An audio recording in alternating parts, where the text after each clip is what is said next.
Hello students, आपके air force 2020 को target करते हुए फेबुलस एकेडमी ने एक सीरीज लॉन्च की है।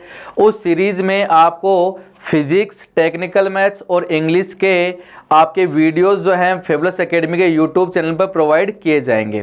तो दोस्तों, रेगुलर वीडियो देखने के लिए आप फेबुलस एकेडमी के यूट्यूब चैनल को सब्सक्राइब कीजिए और बेल आइकन को दबा दीजिए ताकि आपको नोटिफिकेशन मिल जाए। और दोस्तों, इस वीडियो को जितना ज़्यादा हो सके अपने फ्रेंड्स के साथ शेयर कीजिए ताकि इस वीडियो का सबसे ज़्यादा फायदा उठा सकें। तो दोस्तों, टेक्निकल मैथ्स के पार्ट में पहले पार्ट में मैंने आपको 25 क्वेश्चन डिस्कस किए थे जो एग्जाम के पॉइंट ऑफ व्यू से बहुत ही इंपॉर्टेंट थे और में कुछ प्रीवियस ईयर्स के क्वेश्चंस भी थे और साथ में टिप्स और ट्रिक्स डिस्कस की। तो दोस्तों, इस सीरीज के अंदर यही मेथड चलेगा जिसमें आपके इंपॉर्टेंट क्वेश्चंस होंगे, टिप्स एंड ट्रिक्स होगी और प्रीवियस ईयर्स के क्वेश्चंस होंगे। तो दोस्तों, आज का वीडियो स्टार्ट करते हैं। ठीक है दोस्तों, तो पहला क्वेश्चन आपका है और ये क्वेश्चन इस तरीके का क्वेश्चन आपके एग्जाम में पूछा जा चुका है। वो है कि किसी जीपी का प्रथम पद आपको ए दे रखा है और सार्व अनुपात कितना है, आर है। तो इस सीरीज के अनंत पदों का योग कितना होता है, a/1 माइनस आर होता है ना। क्या दिया हुआ कि ए आर स्क्वायर, ये क्या है, अनंत जीपी है। इसके एस अनंत पदों का योग क्या होता है दोस्तों, a/1 माइनस आर। ये सबको पता रहता है, इसमें कुछ भी नई बात नहीं है। लेकिन आर की जो वैल्यू है वो वैल्यू यहां पर क्या क्या हो सकती है, ये अपनी इंपॉर्टेंट चीज है। ठीक है दोस्तों, तो आर की वैल्यू आप याद रखोगे कि आर जो है वो आर की वैल्यू 1 से छोटी और -1 से बड़ी होनी चाहिए। और इसी चीज को ऐसे भी लिख सकते हैं, mod of r less than 1 होना चाहिए। दोनों का मतलब एक ही है। ये तो था आपको याद करने के पॉइंट ऑफ व्यू से। अगर आपके ऑप्शन ऐसे हैं तो देखो, इसको सीधा भी कर सकते हो। देखो, यहाँ r की वैल्यू 1 से बड़ी है और बराबर 1 है। इसका मतलब r की वैल्यू 1 रखोगे तो यहाँ a/1 माइनस 1 0, a/0 क्या हो जाएगा, अनडिफाइंड। तो ये ऑप्शन पहले से ही क्या हो गया, रिजेक्ट। इसमें देखोगे तो इसमें भी 1 है, इसमें भी 1 है, तो एक ही ऑप्शन है जिसके अंदर बराबर 1 नहीं है। तो वही अपना क्या हो गया, आंसर हो गया। ठीक है। और दोस्तों, आंसर जो है आप कमेंट सेक्शन के अंदर रिप्लाई कीजिए और जितना हो सके उतने फ्रेंड्स के साथ शेयर कीजिए, फेसबुक पे, व्हाट्सएप पे, ताकि ज्यादा से ज्यादा बच्चे इस सेशन से जुड़ सकें। ओके, अगला क्वेश्चन है, यदि एपी का पीवां पद आपको दे रखा है वो है क्यू, क्यूवां पद जो दे रखा है वो है पी, तो इस एपी का आरवां पद क्या होगा, ये आपको क्वेश्चन दिया हुआ है। तो दोस्तों, वैसे तो इसको याद रखना एज ए ट्रिक कि किसी समांतर श्रेणी का पीवां पद क्यू, क्यूवां पद पी है, तो आरवां पद जो है वो होता है p plus q minus r. ठीक है, एज ए ट्रिक याद रखना है। अब अगर आपको सोल्व याद नहीं है तो सोल्व कैसे करोगे, तो आपको क्या दिया हुआ है, पीवां पद। तो पीवां पद कैसे याद करते हैं, a प्लस p माइनस 1 गुणा डी, वो किसके बराबर है, q के। और क्यूवां पद देखोगे तो वो क्या आएगा, a प्लस क्यू माइनस 1 गुणा डी, वो किसके बराबर है, p के। आपको कौन सा पद पूछा हुआ है दोस्तों, आरवां पद। तो आरवां पद कितना आएगा, a प्लस आर माइनस 1 गुणा डी। तो यहां पर a और d अपने को पता चल जाए तो अपना काम बन सकता है। तो a और d पता करने के लिए इन दो समीकरणों को क्या करना पड़ेगा, सोल्व करने के लिए क्या करो, आप घटा दो इनको। ये लीजिए, ये माइनस माइनस माइनस, तो ये वाला पार्ट कट गया, यहां से d कॉमन आ गया। तो यहां क्या बचा, p माइनस 1 माइनस का q प्लस 1 और इधर q माइनस p। तो यहाँ d बराबर आ जाएगा, ये कट जाएगा तो ये आ जाएगा माइनस का 1 और d की वैल्यू -1 यहाँ पर रखी तो a की वैल्यू जो है वो कितनी आ जाएगी, -1 रखा तो ये आ जाएगा p प्लस क्यू माइनस 1। ये a का मान आ गया। यहाँ पे रखोगे तो t r वहाँ क्या हो जाएगा, p प्लस क्यू माइनस 1 और ये r माइनस 1, डी की वैल्यू कितनी है, -1, तो ये आ गया -1। तो आ गया p plus q minus 1 minus r plus 1, ये कट गया तो ये आ गया p plus q minus r. तो ये कौन सा पद आ गया, आरवां पद। तो दोस्तों, इस ट्रिक से आपको क्या क्या चीज याद रखनी है वो बता देता हूं मैं। एक तो याद रखना है, यदि किसी एपी का प्रथम पद सॉरी, यदि किसी एपी का पीवां पद क्यू व क्यूवां पद पी है तो आरवां पद जो है, जो टी आर होगा वो होगा P प्लस क्यू माइनस 1। एक तो ये, तथा प्रथम पद जो है वो होगा P प्लस क्यू माइनस 1। यही है, देखो P प्लस क्यू माइनस 1। और सार्व अंतर जो है D का मान वो होगा माइनस का 1। ये तीनों स्टार आपको याद रखने हैं। क्लियर है दोस्तों? चलिए आगे चलते हैं।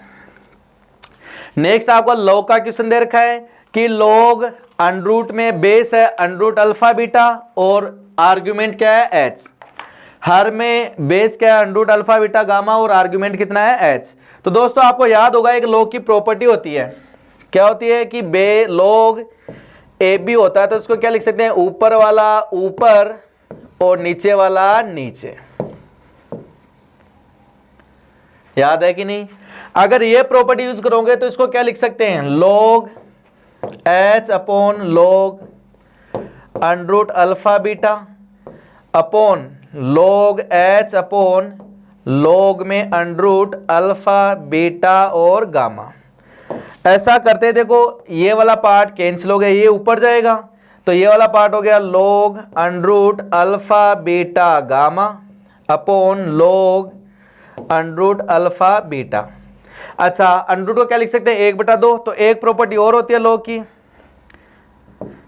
a की घात b। तो b कहां जाता है, गुणा में।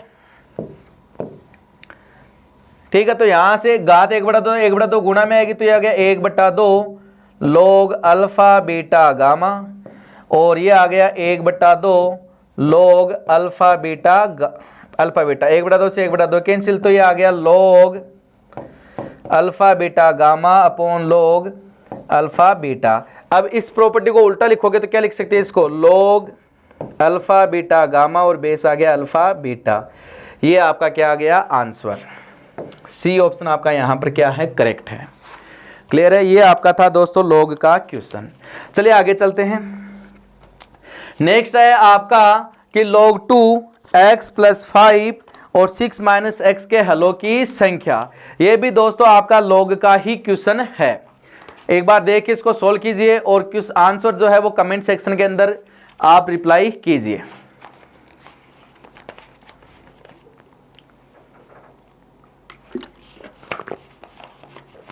हुआ? चलिए देखते हैं। तो देखो इस तरीके के क्वेश्चन करने के लिए, इसको सोल्व करने के लिए कोई मेथड नजर नहीं आ रहा तो आप क्या करो, हलों की संख्या पूछिए। हल नहीं पूछा, हलों की संख्या। तो देखो कैसे करें, यहां से देखो ग्राफ जो बनाना आसान हो उस मेथड पे अपन क्या करेंगे, यहां से चलेंगे। ठीक है, तो यहां से अपने को सोल्व करना है। तो पहले तो इसको क्या करें अपन, एंटीलॉग लोगे। एंटीलॉग लोगे तो देखो लघुगणक के समीकरण को सोल्व कैसे करते हैं। सबसे पहले लॉग का प्रांत देखिए, तो इसका मैं प्रांत देखूंगा तो ये आएगा x प्लस 5 जो है वो ग्रेटर देन 0 आना चाहिए लॉग के अंदर। तो यहां से x की वैल्यू -5 से बड़ी होनी चाहिए। तो x का वही मान पॉसिबल है जिसमें x की वैल्यू -5 से बड़ी आ रही हो। अब इसको सोल्व करने के लिए लॉग उठाओगे तो हल ज्ञात करना है। तो log बेस 2x प्लस 5 और उसको क्या लिख सकते हैं 6 माइनस एक्स। तो ये हो गया x प्लस 5 बराबर हो गया 2 की घात 6 माइनस एक्स। अब इसको क्या लिख सकते हैं, x प्लस 5 आ गया, ये आ गया 2 की घात 6 गुणा 2 की घात माइनस एक्स। हाँ या ना? अब देखो इसको क्या लिख सकते हैं अपन, यहां से इसको अब लिखोगे तो क्या क्या लिख सकते हो, देखो इसको 1/2 की घात x लिख सकते हैं, ये इधर आ जाएगा तो 2 की घात x आ गया, ये आ गया x प्लस 5 बराबर आ गया यहां से 2 की घात 6। तो 2 की घात x बराबर आ गया 2 की घात 6 कितना होता है 64/x प्लस 5। अब सोल्व इसको कर नहीं सकते यहां से। अब जब सोल्व नहीं कर सकते तो अपन इसका क्या बनाएंगे, ग्राफ। और ग्राफ बना के इस क्वेश्चन को क्या करेंगे दोस्तों, सोल्व। अब देखो ग्राफ कैसे बनाते हैं। सबसे पहले देखो इसको बनाते हैं, इसका मान 0 कहां हो रहा है, जहां पे हर का मान 0 हो रहा है वहां पे एक लाइन खींच दो, उस लाइन को ग्राफ कभी कट नहीं करेगा। तो -5 पे तो x बराबर -5 पे, इसको ग्राफ कभी कटे नहीं करेगा। अब 1/x का ग्राफ कैसे बनता है, ऐसे, सॉरी पॉजिटिव के लिए ऐसे और नेगेटिव के लिए ऐसे, तो इसको बना दो पॉजिटिव के। अब देखो यहां से ये पॉजिटिव कब होगा, जब वैल्यू -5 से बड़ी हो। तो इस वाले पार्ट का जो ग्राफ है वो कैसे आएगा, ऐसे, और नेगेटिव के लिए कैसे ग्राफ आएगा, ऐसे, इसको कट नहीं करेगा, ठीक है। अब 2 की घात x का जो ग्राफ है वो कैसा होता है, तो 2 की घात x का ग्राफ होता है ऐसे, ये लीजिए। अब देखो ये दोनों ग्राफ, रेड वाला और ये ब्लैक वाला जो ग्राफ है वो कहां पे कट गया, यहां पे। तो कितने हल आ गए, 1। नंबर ऑफ सॉल्यूशन जो है, ये एडवांस क्वेश्चन है एक तरीके से देखा जाए तो वो कितना है, 1। तो इसके हलों की संख्या हो गई दोस्तों यहां से 1। कई बार जब हल ज्ञात नहीं कर सकते तो ग्राफ की हेल्प लोगे, और कैसे करोगे कि दोनों साइड के ग्राफ बना दो। ग्राफ जितने पॉइंट्स पे कट करे, जितने उभयनिष्ठ पॉइंट आए, उतने ही क्या हो जाते हैं, हल, ठीक है। चलिए आगे चलते हैं। नेक्स्ट है कि यदि ए तथा बी में 3 अवयव उभयनिष्ठ है, समुच्चय ए में और समुच्चय बी में 3 अवयव उभयनिष्ठ है। ए में अवयवों की संख्या है 5 और बी में अवयवों की संख्या है 4, तो A क्रॉस B और B क्रॉस A में कॉमन, इंटरसेक्शन का मतलब क्या है, कॉमन, और N का मतलब है अवयवों की संख्या कितनी है। कैसे करोगे, तो देखिए यहां से मैं स्टार बता देता हूं आपको। इसकी जो ट्रिक है वो क्या है, यदि A व B में N अवयव उभयनिष्ठ हैं, N अवयव उभयनिष्ठ हैं, तो A क्रॉस B व B क्रॉस A में N स्क्वायर अवयव उभयनिष्ठ होंगे। ठीक है दोस्तों, होते हैं, याद हो गया। तो देखो ये N ऑफ A और N ऑफ B तो आपको फालतू में दिया, इसका यूज नहीं है। यूज कितना है कि A क्रॉस B और B क्रॉस A में उभयनिष्ठ अवयव चाहिए, तो कितने आएंगे, 3 का स्क्वायर, कितने अवयव कॉमन आएंगे, 9 अवयव, आपका क्या जाएगा, आंसर। बहुत ही फंडामेंटल क्वेश्चन था, ठीक है, बेसिक। आगे है आपको, यदि समुच्चय A है वो है x का गुणांक, x जो है वो क्या है, 4 का गुणांक, तो x समुच्चय A है वो है, उसमें अवयव है x और x है 4 का गुणांक, तो 4 का गुणांक कैसे बनेंगे, 4, 8, 12, 16, 20, 24 है ना, 28, 32, 36 ऐसे चलेगा। ये समुच्चय A है। समुच्चय B में क्या है, 6 का गुणांक, तो कैसे चलेगा, 6, 12, 18, 24, 30, 36 ऐसे चलेगा। तो आपको क्या बोला, A इंटरसेक्शन B क्या होगा, तो A इंटरसेक्शन B दोस्तों क्या आएगा, जो कॉमन है, तो कॉमन पहला अवयव कितना आ रहा है, 12, ये आ रहा है। फिर कौन सा आ रहा है, 24, फिर कौन सा आ रहा है, 36। तो कॉमन अवयव कितने आ रहे हैं, 12, 24, 36 ऐसे आ रहे हैं। ये किसके गुणांक है, 12 1 12, 12 3 24, 12 3 36, तो किसके गुणांक है, इसको क्या लिख सकते हैं, x अवयव है, और x किसका गुणांक है, x 12 का गुणांक है। तो यहां क्या बोला कि A इंटरसेक्शन B किसका गुणांक आएगा, 12 का गुणांक, आपका C है, बी ऑप्शन यहां पे आपका क्या है, सही है, ठीक है। नेक्स्ट क्वेश्चन है, यदि दो धनात्मक संख्याओं का योग कितना है दोस्तों, 12। अब धनात्मक संख्याओं का योग 12 है, तो उनका गुणनफल अधिकतम कितना होगा। आपको क्या पूछा हुआ है कि गुणनफल अधिकतम कितना होगा, कैसे करोगे, तो इसका देखो ट्रिक बता देता हूं मैं आपको। यदि दो धनात्मक संख्याओं का योग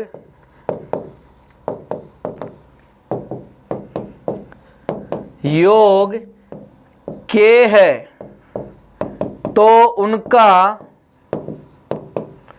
गुणनफल अधिकतम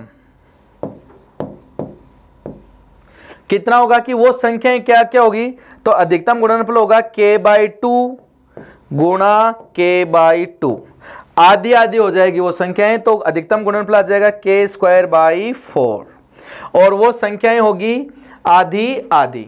तो आपको क्या बोला कि दो धनात्मक संख्याओं का योग कितना है 12, तो वो संख्या कितनी होगी, एक 6 हो गई, दूसरी भी कितनी हो गई 6, गुणनफल अधिकतम कितना आ गया यहाँ पर 36।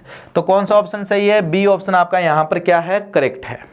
क्लियर है दोस्तों, चलिए आगे चलते हैं।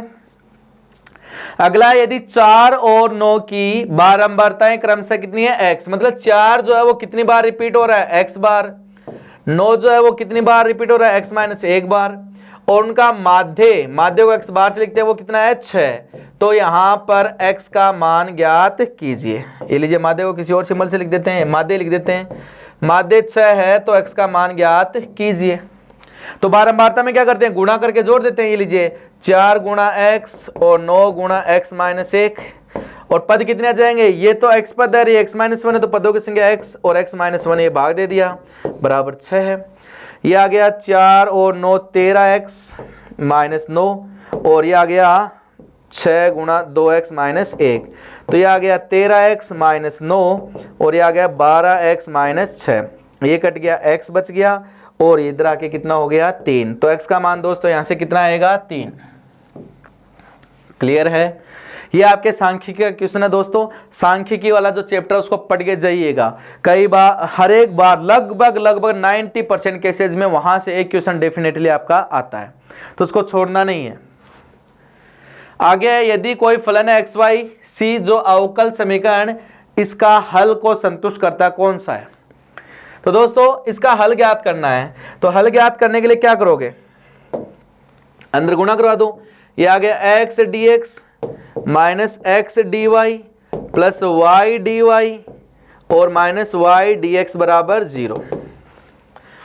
अब देखो यहां से चर प्रतिकरण नहीं करेंगे, क्यों, देखो एक कंडीशन दी कि x और y को जो मिला के वो क्या है कांस्टेंट, तो जिसके जो dx आ रहा है उसी का समाकलन कर देंगे, बाकी को क्या मानेंगे कांस्टेंट मान के करेंगे। तो इसका आप यहाँ पे समाकलन करोगे, तो इसका समाकलन कर दो, इसका समाकलन कर दो, इसका समाकलन कर दो, इसका समाकलन कर दो, तो x का करोगे तो कितना आ जाएगा x²/2 dx का। यहां से dy का करोगे तो dy का कितना आएगा, y और x को क्या ट्रीट करोगे, x कांस्टेंट। यहां से y का करोगे और y है तो इधर आ जाएगा y²/2, इधर y है dx है तो y को क्या ट्रीट करोगे कांस्टेंट, और dx का कितना हो जाएगा x बराबर 0। तो ये वाला पार्ट आ गया x²/2 प्लस y²/2 और माइनस का 2xy बराबर 0। अच्छा, प्लस में क्या लगाते हैं कांस्टेंट, ये लीजिए एक कांस्टेंट लगा दो, तो c, तो ये आ गया x²/2 प्लस y²/2 बराबर आ गया 2xy प्लस का c। ये आपका कौन सा ऑप्शन आ रहा है, बी ऑप्शन आपका यहां पर क्या है, करेक्ट है। ठीक है दोस्तों, देख लीजिए एक बार।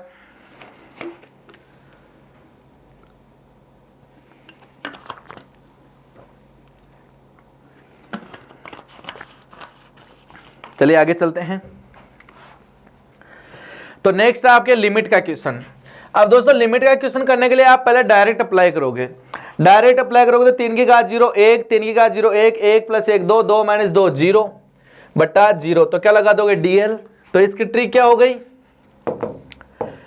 कि लिमिट जब भी अपन ने अप्लाई की, अंश और हर में आपका क्वेश्चन है, और वो बन जाए 0/0 या अनंत बटा अनंत, तो आप डीएल हॉस्पिटल रूल यूज करोगे। क्या करोगे, अंश का अलग से अवकलन करो और हर का क्या करो, अलग से अवकलन, और अवकलन करके लिमिट पुट कर दो, वही आपका आंसर आ जाएगा। अगेन अगर 0/0 बन गया या अनंत बटा अनंत बन गया तो फिर से डीएल लगा दो, अंश का अलग से अवकलन और हर का अलग से अवकलन। तो इसको यूज करोगे, देखो कितना आएगा, इसका अवकलन हो गया 3 की घात x log 3, इसका हो गया 3 की घात -x log 3, और -x का कितना हो गया -1, इसका हो गया 0/1। अब लिमिट लगा दी, लिमिट लगाओगे तो ये 1 हो गया, ये हो गया log 3 माइनस log 3 कितना आ रहा है 0। आपका ए ऑप्शन यहां पर क्या हो गया, करेक्ट हो गया। ठीक है, आगे क्वेश्चन है कि यदि 3 सदिश है, एक सदिश ये दे दिया, एक सदिश आपको ये दे दिया, और एक सदिश आपको ये दे दिया। ये तीनों सदिश क्या है? समतलीय। तो पहले तो दोस्तों समतलीय की कंडीशन क्या होती है वो बता देता हूं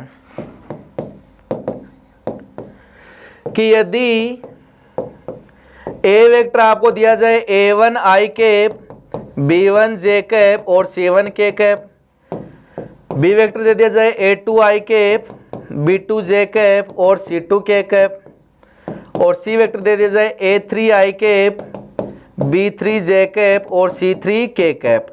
और यदि ये तीन सदिश समतलीय हैं, क्या हैं? समतलीय हैं, तो बॉक्स ए बी सी अदिश त्रिक-गुणन क्या आता है? 0। इसको सोल्व करते हो तो क्या आता है? a1 b1 c1 a2 b2 c2 a3 b3 और c3, ये कितना आता है दोस्तों? 0। तो लगा दीजिए कंडीशन। ये कंडीशन लगा के सोल्व करोगे तो देखो क्या आएगा। ये आ गया 2 माइनस 3 1, यहाँ आ गया 1 2 माइनस 3, और यहाँ पे आ गया i का गुणांक 0 है, j का 1 और ये p है। ये सारणी का मान क्या करना है? 0। अब सारणी का मान भी डायरेक्ट ज्ञात करना सिखाया हुआ आपको। कैसे? पहले दो स्तंभ लगा दो, यहाँ 0 कर दो सोल्व करके। ये आ गया 4p, ये गुणा किया आ गया 0, ये गुणा किया कितना आ गया? 1, इधर से इनको गुणा करो 0, इनको गुणा करो ये आ गया -6, और इनको गुणा करो ये आ गया -3p। तो इधर ये आया 4p प्लस 1, और इधर आया 0 -6, ये आया माइनस कॉमन ले लो तो ये आया 6 प्लस 3p। इधर वालों में से इधर वाला घटा दो तो आपका क्या आ जाएगा? आंसर बराबर क्या है? 0। तो सोल्व किया तो ये आ गया 4p प्लस 1, ये हो गया 6 प्लस 3p। तो p का मान दोस्तों यहां से आ गया -1। कौन सा ऑप्शन है? बी ऑप्शन आपका यहां पर करेक्ट है। ठीक है दोस्तों, देख लीजिए एक बार इसको, कहीं कैलकुलेशन मिस्टेक हो जाए तो आप ध्यान रखिएगा। ठीक है, आगे है उस गोले के व्यास की लंबाई क्या है जिस गोले का केंद्र तो है ये, जो समतल को क्या करता है? स्पर्श। तो दोस्तों ये वैसा ही है जैसा वर्त वाला है। अगर ये गोला हो गया, आप गोले को तो बोर्ड पे बना नहीं सकते, तो वर्त, और वर्त जो है वो इस समतल को क्या कर रहा है? टच। तो दोस्तों अपने को पता है कि इसके केंद्र से समतल की दूरी, केंद्र कितना है? 1 -2 और 3, और इसका समीकरण कितना है? 6x - 3y + 2z - 4 बराबर 0। तो ये दूरी क्या हो जाएगी? त्रिज्या, और त्रिज्या का 2 गुना क्या हो जाएगा? व्यास। अब किसी बिंदु की समतल से दूरी कैसे ज्ञात करते हैं? ax1 by1 cz1 + d/√a² + b² + c² से। ये क्या ज्ञात करते हैं? दूरी का फॉर्मूला। किसी बिंदु की समतल से लंब दूरी ज्ञात करने का ये फॉर्मूला होता है। क्लियर है दोस्तों? तो इसे आप सोल्व करके देखिए क्या होता है।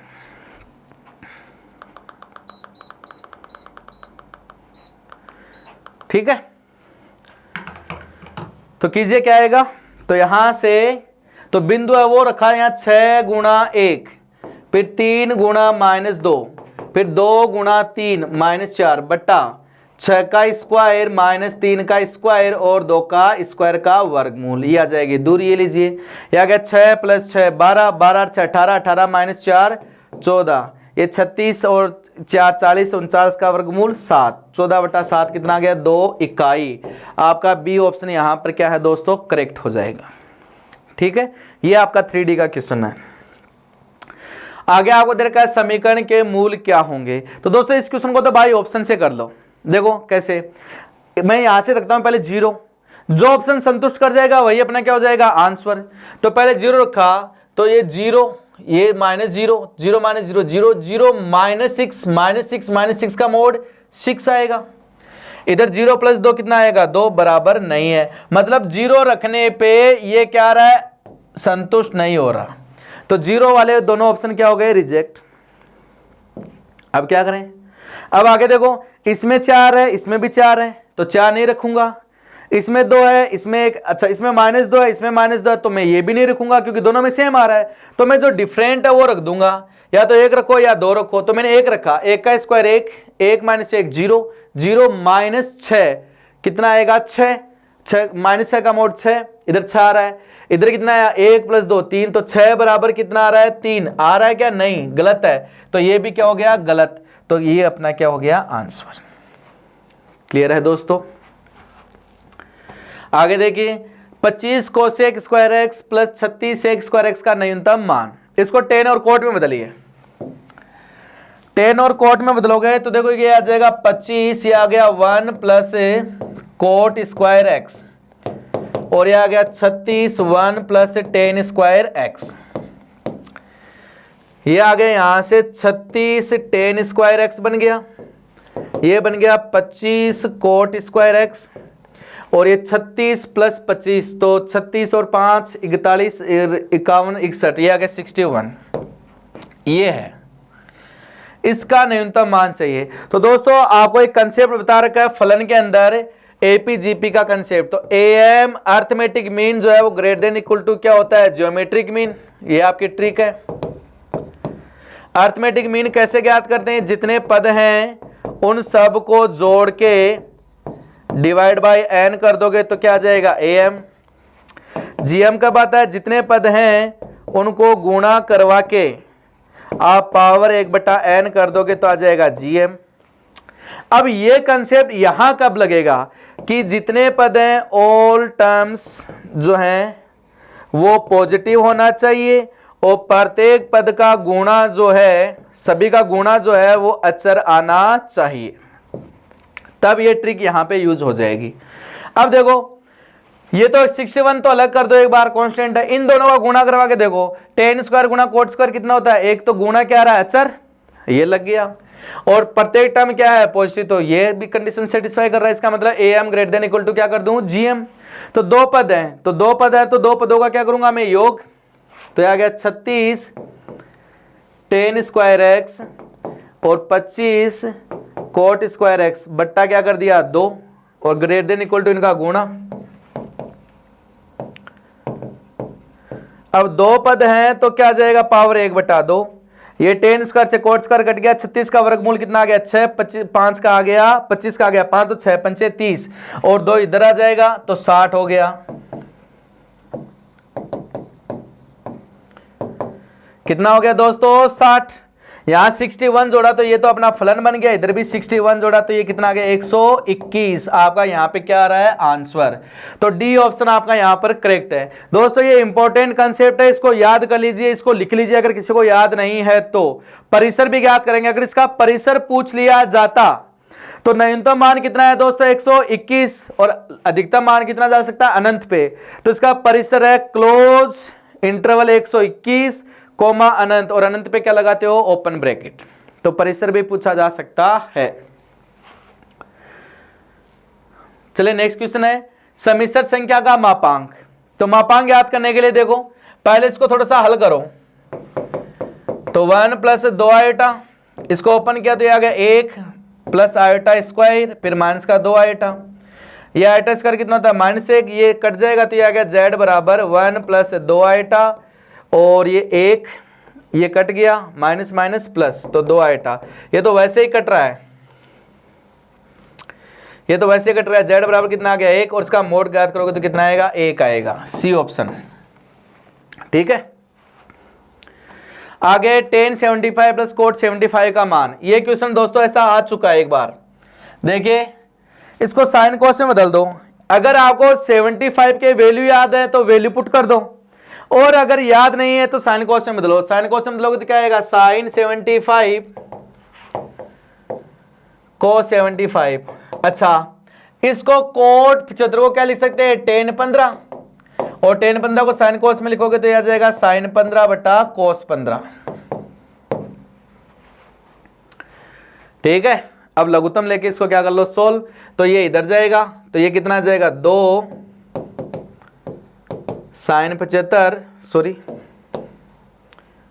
ये कितना रहा साइन 75 कोस 15 और कोस 75 और साइन 15, और नीचे दोस्तों कितना आ गया 2 कोस 75 सॉरी cos 75 और cos 15। ऊपर फॉर्मूला बन गया sin a cos b plus cos a sin b, तो ये हो गया sin a प्लस b, तो sin 75 प्लस 15। यहाँ देखो a cos, इस cos 75 की जगह क्या लिख सकते हैं, sin 15, तो यहाँ लिख दिया मैंने sin 15 और ये आ गया cos 15। यहाँ क्या करो, 2 से गुणा कर दो, 2 से भाग कर दो, ये फॉर्मूला बन गया, तो वो हो गया 2 sin 90 और ये हो गया sin 30। sin 90 का मान होता है 1, sin 30 का मान होता है 1/2, ऊपर 2 है तो ऊपर जाके कितना हो गया 4। आपका यहाँ पर क्या आ गया आंसर, बी ऑप्शन आपका यहाँ पर क्या हो गया करेक्ट। आगे क्वेश्चन कर सकते हो, ये इसको उल्टा कर दो, ये लीजिए उल्टा करोगे तो ये आ गया साइन इनवर्स 4/5 और ये हो गया कोस इनवर्स 4/5 और माइनस π/2 है। आ गया क्या, कितना आ रहा है 0 आ रहा है ना, क्यों, क्योंकि इसका मान कितना होता है π/2 और π/2 माइनस π/2 कितना होता है 0, सॉरी 0 0 0 है ना। डी ऑप्शन आपका यहां पर करेक्ट है। याद रखने वाली बात क्या है, एक तो है sine inverse x plus cos inverse x होता है π/2, एक और होती है result tan inverse x plus cot inverse x जो है वो भी होता है π/2, एक और होता है sec inverse x plus cosec inverse x जो है वो भी π/2 होता है। एक रिजल्ट है कि कोस इनवर्स 1/x को लिख सकते हैं सेक इनवर्स x और सेक इनवर्स 1/x को लिख सकते हैं कोस इनवर्स x।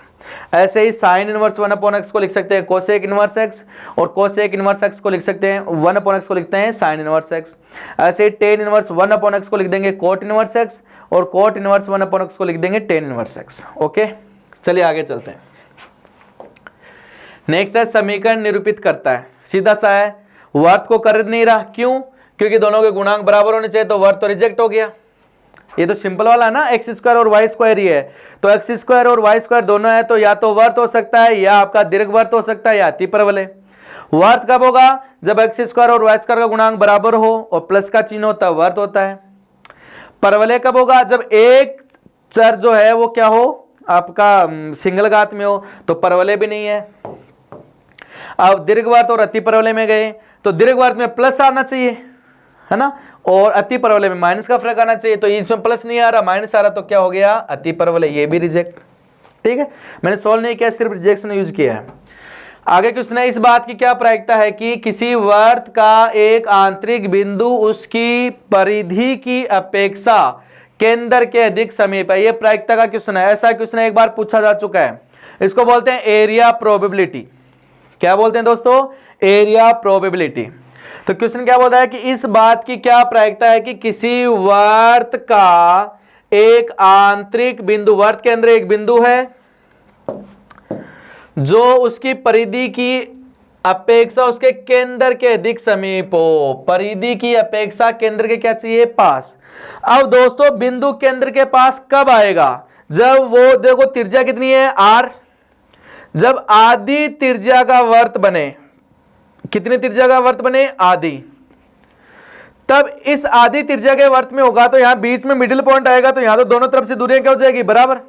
ठीक है, अगर बिंदु जो है वो इस एरिया में आए, इस एरिया में आए, तब अपना जो बिंदु है वो क्या हो जाएगा केंद्र के समीप। तो प्रोबेबिलिटी क्या आएगी, इस एरिया में होना है, तो फेवरेबल केस बन गया, और ये हो गया टोटल एरिया। तो एरिया प्रोबेबिलिटी में क्या करेंगे, जो एरिया रिक्वायर्ड है वो अनुकूल हो गया और टोटल एरिया ये आ जाएगी एरिया प्रोबेबिलिटी। तो ये इतनी त्रिज्या जो है वो कितने आ गई r/2। अब सोल्व कर लो, तो आधी त्रिज्या का क्षेत्रफल कितना होगा वर्त का, पाई r स्क्वायर होता है, तो r/2 का होल स्क्वायर, ये हो गया फेवरेबल। टोटल कितना हो गया पाई r स्क्वायर, तो ये हो गया पाई r स्क्वायर बाई 4 और ये हो गया पाई r स्क्वायर, ये कट गया तो आंसर आ गया 1/4। और दोस्तों दिखते ही आप क्या करते हो 1/2 कर देते हो, क्यों, क्योंकि आधा वर्त और ये पूरा वर्त ऐसे करके, ओके, गलत हो जाता है। आगे यदि साइन थीटा बराबर ये है, टेन थीटा बराबर ये है, तो किस चतुर्थांश में है, देख लीजिए इसको तो सीधा सीधा। साइन की वैल्यू नेगेटिव किसमें होती है, तीसरे में और चौथे में, और टेन की वैल्यू पॉजिटिव कहाँ होती है, पहले में और तीसरे में, दोनों कॉमन किस में आ रहा है, थर्ड क्वाड्रेंट में। तो आंसर आ गया सी ऑप्शन आपका करेक्ट है। ठीक है, आगे वक्र y बराबर सी साइन एक्स तथा एक्स एक्स के बीच किसी एक लूप क्या होता है, लूप क्या होता है कि पूरा का पूरा एक चक्कर पूरा हो जाए तो वो क्या होता है, लूप होता है। एक चक्कर में जो बनता है वो क्या होता है, लूप। तो एक लूप का क्षेत्रफल क्या होगा, तो इसको तो ज्ञात कर सकते हो सीधा सीधा। तो कहां से कहां तक एक लूप चलेगा, एक लूप चलेगा तो क्या चलेगा, 0 से पाई, पाई से 2 पाई, और जितना ये होता है उतना ही ये वाला होता है, और जितना ये होता है उतना ही नीचे वाला होता है। तो मैं क्या करूंगा, 0 से पाई बाई 2 तक का ज्ञात कर लूंगा, ये इतना आ जाएगा। फिर ये वाला और ये वाला सारे क्या होते हैं, बराबर, तो 4 से क्या कर दूंगा, गुणा। तो कर लीजिए सी साइन एक्स का कहां से कहां तक कर दो, 0 से पाई बाई 2, और कितना गुणा कर दो, 4 गुणा। ये लीजिए इसका होता है माइनस का कोस एक्स, 0 से पाई बाई 2, ठीक है। 0 पे कितना है, पाई बाई 2 पे कितना होगा 0, और 0 पे कितना होगा 1, तो ये हो जाएगा 4c आपका क्या जाएगा आंसर। क्षेत्रफल हमेशा क्या होता है, पॉजिटिव। क्षेत्रफल जो है वो हमेशा कितना होता है, पॉजिटिव। और वैसे डायरेक्ट याद रख लेना दोस्तों, साइन के आधे लूप का क्षेत्रफल होता है 2 वर्ग इकाई, ठीक है। तो पूरे लूप का कितना हो जाएगा, 4 वर्ग इकाई, और गुणा में c है तो क्या हो जाएगा 4c। याद रख लेना, साइन के आधे लूप का क्षेत्रफल होता है 2, पूरे लूप का होता है 4, तो एक चक्कर में साइन 4 इकाई का क्षेत्रफल घेरता है। ओके, आगे है ये, इसको थोड़ा सा दोस्तों मोड को ब्रेक करना है, तो इसको थोड़ा सा आप इसका ट्रिक देख लीजिए ब्रेक करने वाला, इसको याद रख लेना।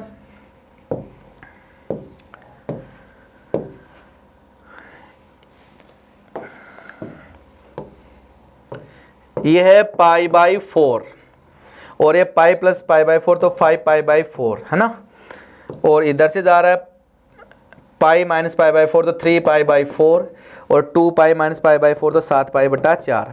अगर देखो इस इंटरवल में कहां से कहां तक 7 पाई बटा 4, इसको माइनस पाई बटा 4 भी लिख सकते हैं, तो माइनस पाई बटा 4 से प्लस पाई बटा 4 के बीच में देखें तो sine x plus cos x जो है वो पॉजिटिव होता है, और sine x minus cos x है वो होता है नेगेटिव। यहाँ माइनस पाई बाई 4 से प्लस पाई बाई 4 रख के भी देख सकते हो। देखो यहाँ पे 0 रखा तो साइन 0 की वैल्यू 0, कोस 0 की वैल्यू 1, यहाँ रखा साइन 0 की वैल्यू 0, कोस 0 की वैल्यू 1, 1 माइनस 1 माइनस 1। और अगर इधर 3 पाई बाई 4 से 5 पाई बाई 4 में चलें तो साइन और साइन प्लस कोस की वैल्यू होती है नेगेटिव, और साइन माइनस कोस की वैल्यू होती है पॉजिटिव। ये उल्टे हो जाते हैं दोनों। और अगर यहां से यहां तक चलें पाई से 3 पाई बाई 4, तो साइन प्लस कोस जो है वो पॉजिटिव होता है, और साइन माइनस कोस जो है वो भी पॉजिटिव होता है, दोनों पॉजिटिव। और इधर चलें इस एरिया में, एंगल अगर यहां हो तब साइन प्लस कोस जो है वो होता है नेगेटिव, और साइन माइनस कोस एक्स जो है वो भी क्या होता है, नेगेटिव। आप एंगल की वैल्यू रख के भी देख सकते हो, ठीक है। याद हो गया, तो चले इस क्वेश्चन को करते हैं। अब कर लोगे इस क्वेश्चन को, तो देखो इसको ब्रेक करोगे तो पाई बाई 2 है, तो पहले क्या जाएगा 0 से पाई बाई 4 में जाएगा, और 0 से पाई बाई 4 में साइन माइनस कोस जो है वो क्या होगा, नेगेटिव। तो बाहर माइनस लगाओगे तो ये कोस तो हो जाएगा प्लस का, और साइन किसका हो जाएगा, माइनस का। ये लीजिए, फिर प्लस पाई बाई 4 से कहां जाओगे, पाई बाई 2, तो पाई बाई 4 से पाई बाई 2 में साइन माइनस क्या आता है, पॉजिटिव, तब यहां सिर्फ साइन माइनस कोस रह जाएगा। ये लीजिए, अब इसका क्या कीजिए दोस्तों, समाकलन। तो देखो मैं अगले पेज पे कर रहा हूं, अब जगह नहीं है ना। तो ये हो गया 0 से पाई बाई 4, वो बन गया था कोस माइनस साइन, और अगला पाई बाई 4 से पाई बाई 2, ये क्या था, साइन माइनस कोस। अब समाकलन कर सकते हो, बहुत ही आसान है। इसका समाकलन दोस्तों कितना होता है, साइन एक्स और साइन का माइनस कोस, तो माइनस माइनस प्लस, ये आ गया 0 से पाई बाई 4। साइन का क्या होगा, माइनस का कोस एक्स, और इसका साइन एक्स तो माइनस है। ये लीजिए, अब वैल्यू लगा दीजिए, ये आ गया sine pi by 4 1 by root 2, cos pi by 4 1 by root 2, lower limit sine 0 की वैल्यू 0, कोस 0 की वैल्यू 1। तो ये आ गया 2/√2, तो ये आ गया √2 - 1। ये वाला पार्ट तो ये आया। इसको देखते हैं, इसको देखोगे तो ये आ गया कोस -π/2 हो गया 0, साइन -π/2 हो गया 1, तो ये minus upper limit minus lower limit करोगे तो ये आ गया माइनस का 1/√2 माइनस का 1/√2, तो ये आ गया -1 और ये आ जाएगा प्लस का √2, तो ये आ जाएगा दोस्तों प्लस है, तो ये आ गया 2/√2 - 2, तो ये आ गया 2 बार, तो √2 - 1 आपका क्या आ गया आंसर। ये वाला बी ऑप्शन आपका क्या है करेक्ट। तो यहाँ पर ये चीज़ जो है वो आपकी इंपॉर्टेंट है, इसको याद रखिएगा। देख लीजिए एक बार,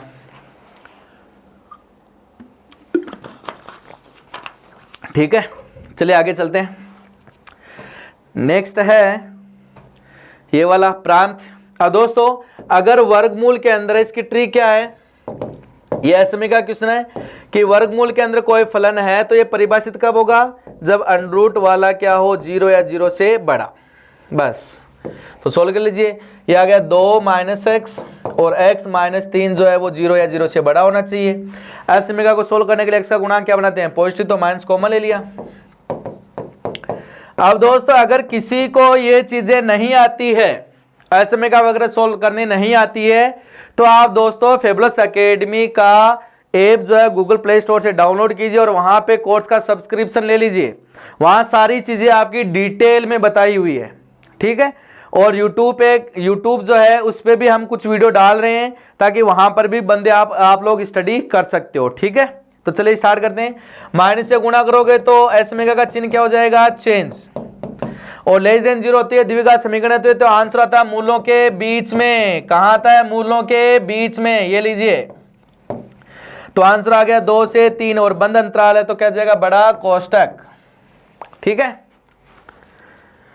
आगे समांतर समतलों के बीच की दूरी। दोस्तों इसका ट्रिक क्या है, याद होगा आपको कि अगर दो समतल जो हैं वो क्या है समांतर, एक समतल ये हो गया, एक समतल आपका ये हो गया, इसकी समीकरण होगी ax + by + c और प्लस d1। अगर दो समतल समांतर हैं और उनके बीच की दूरी ज्ञात करनी है तो आप x, y और z के गुणांकों को क्या बनाओगे, बराबर। अब इनके बीच की दूरी ये ज्ञात करनी है, तो ये जो दूरी है लेंथ l, ये आ जाएगी d1 - d2 upon √a² + b² + c²। ये लीजिए। तो देखो यहां दो कॉमन लेते काम बन जाएगा, दो कॉमन लेते तो क्या बन रहा है, ये आ गया 4x - 2y 4z + 21/2 बराबर 0। तो 2 को 0 में भेज दिया तो गुणांक क्या हो गए, बराबर। सबसे बड़ी गलती यही करते हैं स्टूडेंट्स, यहाँ पे ध्यान रखना। अगर दो समांतर समतलों के बीच की दूरी ज्ञात करनी है तो आप x, y, z के गुणांक बराबर बनाओगे तो अब दूरी आ जाएगी, क्या आ रही है उसमें 21/2 और यहाँ d1 कितना 9, यह आ गया 4 का स्क्वायर - 2 का स्क्वायर 4 का स्क्वायर का वर्गमूल। तो यह आ गया 9 दूनी 18, 21 - 18 3, तो 3/2, यह आ गया 16, 16 32 और 32 और 4 36 का वर्गमूल 6, तो 3/2 गुणा 6, ये कट गया तो कितना आ रहा है 1/4। ए ऑप्शन आपका यहां पर करेक्ट है। क्लियर है दोस्तों। आगे देखिए सचिन की रैंक, ये तो बहुत ही आसान सा क्वेश्चन है। सचिन की रैंक याद करनी है तो क्या लिख दो, अल्फाबेटिक लिख दो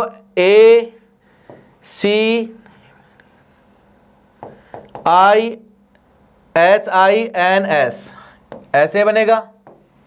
तो अल्फाबेटिकली अगर आप ऑर्डर लिखना चाहो तो S क्या आएगा लास्ट में, तो इससे पहले A वाले बन जाएंगे सारे के सारे, C को फिक्स किया C वाले बन जाएंगे, H को फिक्स किया H वाले बन जाएंगे, I को फिक्स किया I वाले बन जाएंगे, N को फिक्स किया N वाले बन जाएंगे। तो जैसे इसके कितने बनेंगे, A को फिक्स किया तो 5 बचे, तो 5 factorial 5 factorial 5 factorial 5 factorial 5 factorial 120 आया तो 12 पंचे 60, तो ये कितने बन गए 600। तो 600 शब्दों में ऐसे स्टार्ट नहीं होने वाले आ रहे। तो जैसे ही अगला किया 601वां किया तो एस फिक्स किया, तो एस के बाद ये फिक्स करते हैं अपने को सचिन चाहिए तो आगे फिर से ए से स्टार्ट कर दो। तो जैसे ए फिक्स किया तो अपने को ए भी चाहिए, तो एस गया ए गया, फिर क्या चाहिए सी, तो जैसे सी को स्टार्ट किया तो सी वाले भी सचिन में आ रहा है वो भी चाहिए, फिर H भी चाहिए, फिर आगे I किया, फिर आगे N किया, तो ये कौन सा बन गया 601वां आपका क्या हो जाएगा वर्ड। यहाँ क्या आ गया डी ऑप्शन आपका यहाँ पर क्या है करेक्ट है। ओके, तो ये था दोस्तों आपका एयरफोर्स एक्स ग्रुप 2020 को टारगेट आपका मैथ्स का पार्ट नंबर 2। ठीक है, इस पार्ट को जितना हो सके फ्रेंड्स के साथ शेयर कीजिए, फेसबुक पे, व्हाट्सएप पे, जहां हो सके फैला दीजिए इसको, ताकि ज़्यादा से ज़्यादा बच्चे इन लाइव सेशन से जुड़ सकें और ज़्यादा से ज़्यादा स्टूडेंट्स का फ़ायदा हो सके, ओपन भर्ती में भी और नवंबर वाले अटेम्प्ट में भी हो सके। ठीक है, और दोस्तों अगर किसी को फेबुलस एकेडमी के वीडियो लेक्चर्स है टेस्ट सीरीज ज्वाइन करनी है तो फेबुलस एकेडमी के यूट्यूब चैनल को भी सब्सक्राइब कर लीजिए और फेबुलस एकेडमी के ऐप को गूगल प्ले स्टोर से डाउनलोड कीजिए और वहां रजिस्टर करके आप सब्सक्रिप्शन ले सकते हो। ठीक है दोस्तों, और इसमें आपको 1000 प्लस वीडियो लेक्चर्स हैं। और दोस्तों मैं आपको बता दूं कि ओपन रैली और नवंबर वाले अटेम्प्ट को ध्यान में रखते हुए हम लोगों ने टेस्ट सीरीज जो है वो आपके लिए फ्री कर रखी है। तो अगर आपको टेस्ट देने हैं तो फेबुलस एकेडमी के ऐप पर आप फ्री ऑफ कॉस्ट टेस्ट दे सकते हो, जिनमें आपको ऑल इंडिया रैंक भी पता चलेगी। ठीक है दोस्तों, तो नेक्स्ट सेशन के लिए आप तैयार रहिएगा और जो गलतियां आप कर रहे हो उन गलतियों को भी सुधारने की कोशिश कीजिए। ठीक है दोस्तों।